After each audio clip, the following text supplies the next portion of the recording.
What is going on, guys? It is DigiWatchTCG coming to you with another deck profile for the Ultimate Cup format. Now, again, I am only playing decks or showcasing decks that I would play myself. So, decks like Red Hybrid, which I know I'm not going to be playing this format, I will not be showcasing. I'll be just showcasing a few of the decks that I feel are good. I've had enough testing with to say they are consistent against meta and non-meta and against even non-Ultimate Cup decks.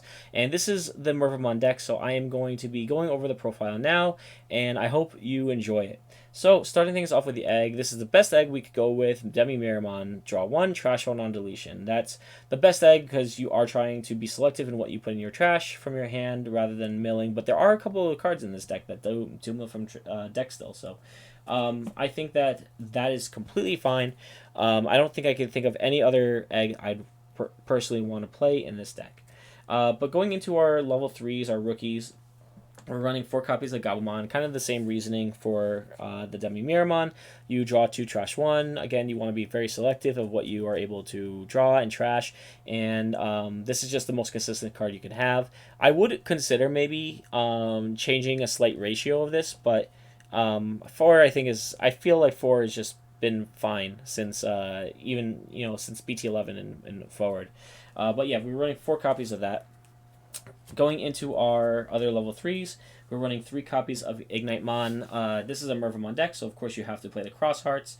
And this is a really good card because you do cross with it, and when you do, you gain a memory when you play Digimon by an effect, and then it has an attack when attacking effect of by deleting one of your Digimon, other Digimon, delete one of your opponent's Digimon that are unsuspended, with a level less than or equal to that Digimon. So if you have Mervamon that swung already into your opponent's security, and you have this out there, you could swing, and then you could delete one of their level 6 or lower Digimon. So that's what you want to do. Now, I will say, just in general, just a rule of thumb for this deck is know what you're playing against. So if you're playing against a deck that likes to de-Digivolve, like Black or Greymon, then you may want to do a Mervamon on top of Mervamon cross so that you don't lose your Mervamon and you don't lose your Rush. But just keep that in mind. This is still a really good card, and it also gets Rush if you bring it back from your trash anyway. Going into our other level threes, we are running 2 copies of Devimon.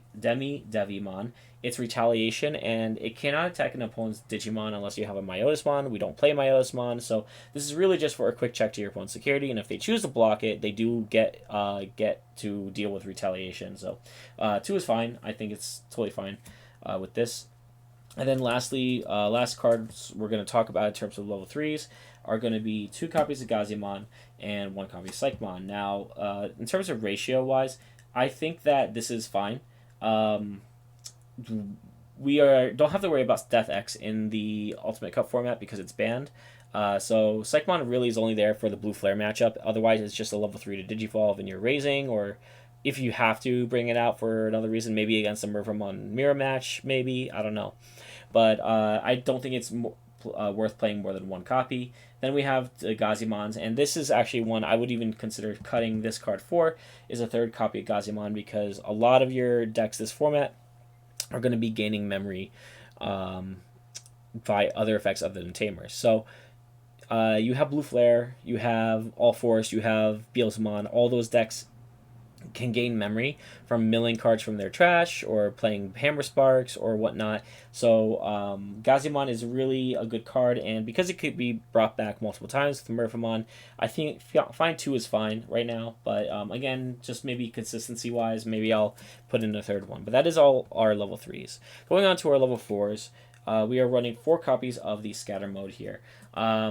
Scatter Mode, I really think, is a 4 of in this deck because you do want to draw 3, you want to fill up your trash, and you want to be selective about it. And there's not much else to kind of say about it. You need the 4 of, and of course, you need to play the 1 copy of Eismon. It's just a good way of getting another target on the field. And sometimes I play a lot of options in this version of the deck, so I need sometimes a purple source. So if I see Eismon in my hand and I'm like, okay, well, if I swing into their security and it dies, I don't have a source to play any of my purple cards. I could just trash the Eismon, and Eismon stays on the field, and now I have a purple source again. So I do think 1 is necessary. So we are running the 4 copies of Scatter Mode, 1 Eismon. And then we are running 3 copies of Dark Lizardmon. This is the main purpose of the deck. One of the main targets from Mervamon is to bring back Dark Lizard because it has retaliation, which means it gets rush, and so you can bring it back, attack with it, and if they choose to block, they have to again deal with retaliation. Also, it's a draw one, trash one on deletion, so it can get you more cards in your deck when you need it. So absolutely 3 of is a must. Going into our last few cards, we are running 2 copies of Dobermon here. Mill 3 from your deck and recur back a purple Tamer or Digimon. It's good because if you do end up losing on a card that you really wanted in your hand, this is just a way of getting it back. Plus, milling from your deck, we have a few cards that can trigger from being milled from your deck. So it does kind of help with that way of playing if you really need to. But I think 2 is fine. You can adjust the count as needed, and you can adjust your whole ratios there. But lastly, we play 1 copy of, I'm going to try to say this name, Porcupamon, I think it's called. But it's a 4 to play, it's a blocker, inherit, and then on play, trash 2 cards from your deck. I just think it hits all the right spots. And the main reason I still really play it is because it's a blocker, and it's an inherit blocker. And because if you have this as an inherit blocker, if Mervamon leaves the field for any reason, whether your opponent got rid of it or got de-digivolved or something like that, you still are not. You still won't lose necessarily.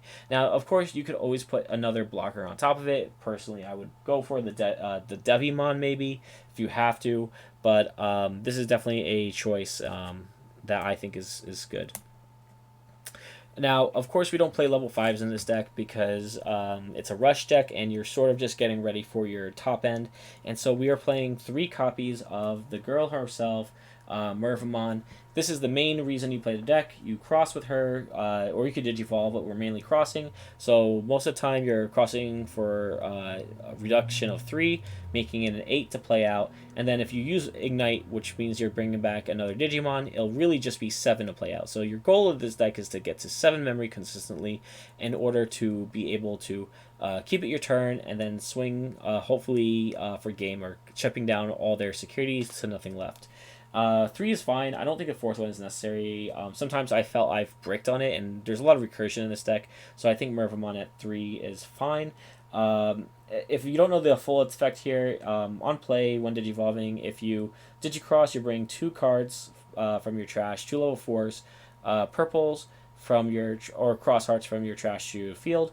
And then if they have retaliation or cross in their traits, then they will gain rush and blocker. So that is the main strategy of the deck, of course. Going into the other level 6s, though, we are running 2 copies of Nidhoggmon. Nidhogg is important because when it's trash from your hand, you're able to gain a memory, which is important because sometimes maybe you have your scatter mode in the back and you have everything really set up for Mervamon. You swing into your opponent's security, you trash cards from your hand. This is one of them. It gets you a little bit closer to hitting that 7 threshold, which you need. And so, you're never digivolve on this. Sometimes I've never had a hard play either. But this one is something you may want to consider. It's a tech choice. It's an open spot, so whatever you want to do is a copy of Beelzemon. And the reason this one specifically is because it has cross hearts in its traits, which means it's a target for Mervamon to cross with. On play also, and when digivolving, you can delete... you trash the top 3 cards of your deck, and then for every 10 cards in your trash, delete one of your opponent's level 4 Digimon. So if they do choose to go wide, Beelzemon is a way of taking them down. But the main reason why I would maybe consider this with Digicrossing from the trash is for its inherited of end of attack. For every 10 in your trash, gain 1 memory. It sets up for our next card we're going to show. So it's just a one of. It could be anything, honestly. But our level 7 here is the blast mode. So this is really good because all you need is 20 in your trash for its ability to unsuspend. And then gain 3 memory. So if you gain 3, unsuspend this Digimon, if you have 20 in trash, you're able to just kind of go into that kind of like Omnimon type of play for game. Also, when it's milled, which again, we have a lot of cards that do that in this deck, you can destroy one of your opponent's Digimon. That's a level 3. For every 10, you up the count by 1 level. So most of the time, you're hitting a 5. But this is really just your win con, or your final attack to your opponent. So just make sure that you know you're about to win. That like you can do 3 checks to your opponent's security, have 1 memory left over, and then swing for game. Lastly, all right. So now going into tamers, we are going to play 2 Matt Ishidas. You could play another tamer, another purple tamer, to kind of give you more memory or whatnot. But I do really want to see this, and with the amount of tamer destruction that is in the format, I just feel like 2 is fine. It gets you anything back from your trash really, and it's a memory setter, which means that you're your 3 now you have to only get 4 memory to do the Mervamon play. So I do think that 2 is fine in this deck, but I have met people which had told me that 1 is really what they would like to run, and they just use that for another spot. But finally, we're up to the options, and this is surprisingly a lot more options than I ever expected to play in this deck. There was actually a game I was playing against someone that I ended up having all options in hand. But luckily, I had a Digimon in raising, so it wasn't as bad a problem. But just be aware that you are playing a lot of options in this deck. So first off, we are playing 4 copies of Jack Raid. Now, again, you kind of just want to save these in your hand until that last turn. You know, you're about to finish off your opponent, and you give you play 3 Jack Raid, give yourself 6 something memory, and then just go into your Mervamon plays. I think 4 is fine. I've seen some people who run 3. Totally up to you. But yeah, 4 copies of the Jack Raid here. Then the other 4 of in this deck is 4 copies of Mist Memory Boost. Very important in this deck, honestly. It's a good early game card, and you just again want to hold off until you are able to do your Mervamon play. But you do fill up your trash, you draw 1, so you're really gaining a lot of advantage just by playing this card. And then, of course, you have a delay effect of sending it to the trash for gaining 2 memory. We play 1 copy of Purple Memory Boost as essentially our 5th way of maintaining the memory. It gets you your pieces, and when you look at the top 4 and you get 1 of your purple Digimon, and then you gain 2. So we use this more often than the tamers, but that's part of our strategy to get all the way up to our level, our 7 threshold. And then, so those are mainly our ways of gaining memory, and then we have deletion or ways of getting rid of problematic cards, which is basically the only problem you run into this deck. And I run 4 Deathslinger. Mainly because, again, there's so many cards here that have the opportunity to trash from your deck. So you can get lucky and you mill this, gain an extra memory, keep it your turn, and then you can just work from there.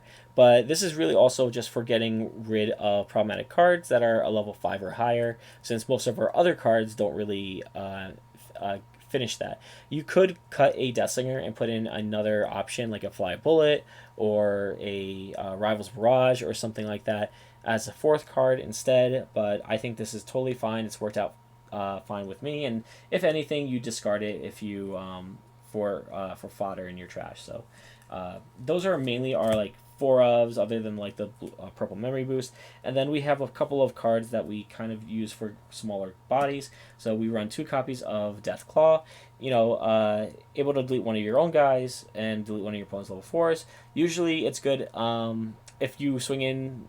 We make jokes obviously that Scatter Mode Eismon Scatter Mode has jamming when you swing, which means you swing and it hits into like a tamer or an option or something that doesn't delete it. Well, Death's Claw is a way of deleting it, so you get the trashing drawing effects from it. So, and it gets rid of floodgates as well. So 2 of those.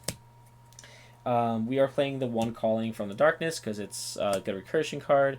And broken. And then the last card, again, is a flex spot, but I play 1 Demonic Disaster. This kind of works in a sense like the Blast Mode here, because you can delete 1 of your Digimon to unsuspend 1 of your purple Digimon. So again, if you end up getting a big board, and let's say you do a Mervamon, swing with a few of your Digimon to their security, and are able to almost have them for game, and you just have that 1 extra memory left, all you have to do is play the Demonic Disaster, delete 1 of your Digimon to unsuspend Mervamon or whatnot to finish the game. So it kind of ends up being the same thing as the Blast Mode in a sense, to give you that final swing at their security. The only thing, and I do know people are going to probably comment on this video. If they do comment and just mention to me that Mervamon, because it's cross hearts, gains rush, gets the rush for that. So I am aware that the blast mode doesn't necessarily work on the same turn, but you could do it as a blocker for the earlier turn and then digivolve on the next turn as well. Just keep that in mind. I did someone did kind of at my locals talk to me about that. He's like, "Oh yeah, you know it doesn't gain it." I'm like, "Yeah, I'm aware, but you bring out Mervamon the turn before, and you get the blockers, and you're able to keep everything on your field. If you keep Mervamon for that field, they think they're safe, but they're not." But anyway, that's kind of my theory for the deck. I'd love to hear your thoughts on the deck if you're gonna try this out for Ultimate Cup format. I think it's actually pretty good. I think it's not something a lot of people are not going to be expecting. I haven't seen as many deck lists or even like reports of Mervamon being uh, in Ultimate Cups. So this might be something some people want to try, see if they could rush their opponent down and win that way. But let me know what your thoughts are in the comment section below. As always, thank you for watching and stay classy.